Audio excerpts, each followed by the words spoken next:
नमस्कार दोस्तों, स्वागत है आप सबका अपने YouTube channel GS with Shyam में। जैसा कि हमारा लगातार सेशन करंट अफेयर्स को लेके चल रहा है, तो आइए बात करते हैं आज के चर्चित विषय प्रीलिम्स फैक्ट और इम्पॉर्टेंट फैक्ट के बारे में। तो आइए देखते हैं क्या है आज के चर्चित विषय जीएस विद श्याम में खास आपके लिए। तो पहली खबर पढ़ते हैं, क्या है।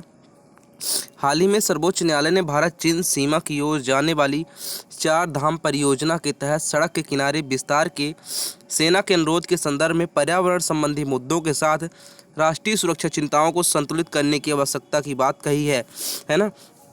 ये सर्वोच्च न्यायालय ने इसलिए कही है कि जो चार धाम परियोजना है, इसके तरह जो इसके तरफ से जो सड़कों का निर्माण किया जा रहा है उसमें बहुत सारे पेड़ों को क्षति पहुंचेगी, साथ ही जो पर्यावरण संबंधी मुद्दा है वो भी आएगा, क्योंकि भूमि की उर्वरा शक्ति भी लगातार नष्ट की जाएगी, है ना। इसलिए हमारे पर्यावरण पर प्रभाव पड़ेगा।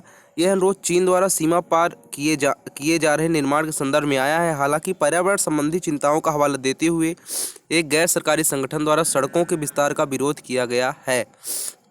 बात कर लेते हैं क्या है चार धाम परियोजना। चार धाम परियोजना, इसका उद्देश्य देखते हैं। चार धाम परियोजना का उद्देश्य हिमालय में चार धाम तीर्थ स्थलों, चार धाम का मतलब है जो चारों तीर्थ स्थल हैं, बद्रीनाथ, केदारनाथ, गंगोत्री और यमुनोत्री के लिए कनेक्टिविटी में सुधार करना है, जिससे इन केंद्रों की यात्रा सुरक्षित, तीव्र और अधिक सुविधाजनक हो सके। यह परियोजना तीर्थ स्थलों और कैलाश मानसरोवर की यात्रा मार्ग, राष्ट्रीय राजमार्ग 125 के टनकपुर पिथौरागढ़ खंड को जोड़ने वाले लगभग 900 किलोमीटर के राजमार्गों को चौड़ा करेगी। ठीक, फिर दूसरा देखते हैं आज चर्चित विषय में क्या है खास। हाल ही में अफगानिस्तान पर दिल्ली क्षेत्रीय सुरक्षा वार्ता का आयोजन किया गया है। इस बैठक में क्षेत्रीय देशों के राष्ट्रीय सुरक्षा सलाहकारों ने हिस्सा लिया तथा इसकी अध्यक्षता भारतीय सुरक्षा सलाहकार द्वारा की गई।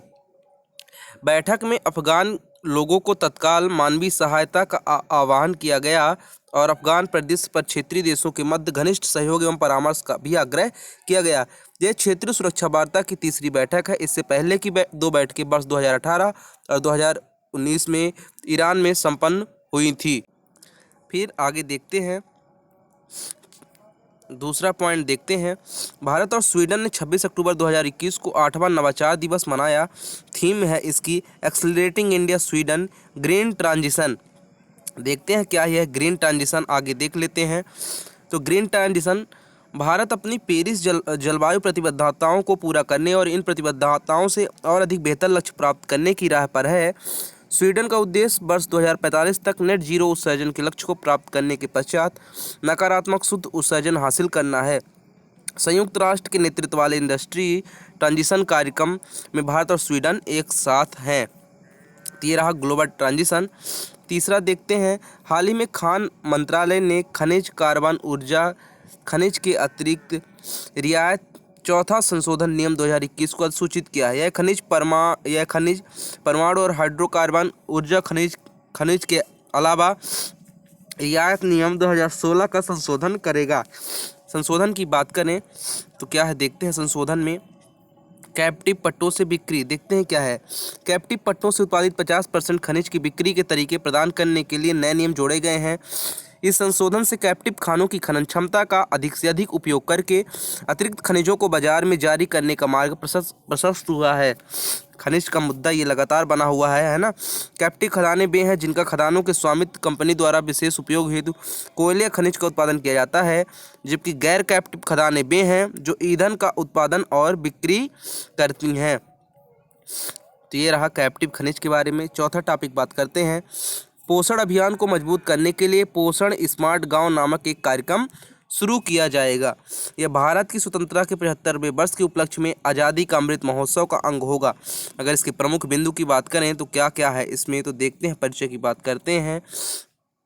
यह पहल प्रधानमंत्री के आह्वान के अनुरूप 75 गांवों को गोद लेने और उन्हें स्मार्ट गांव में बदलने को संदर्भित करता है, क्योंकि आज़ादी का अमृत महोत्सव है, तो इसीलिए 75 साल मतलब 75 गांवों को लेने का विचार किया गया है। इसमें अखिल भारतीय समन्वित अनुसंधान परियोजना केंद्रों और भारतीय कृषि अनुसंधान परिषद, केंद्रीय कृषिरत महिला संस्थान द्वारा कुल 75 गांवों को गोद लिया जाएगा।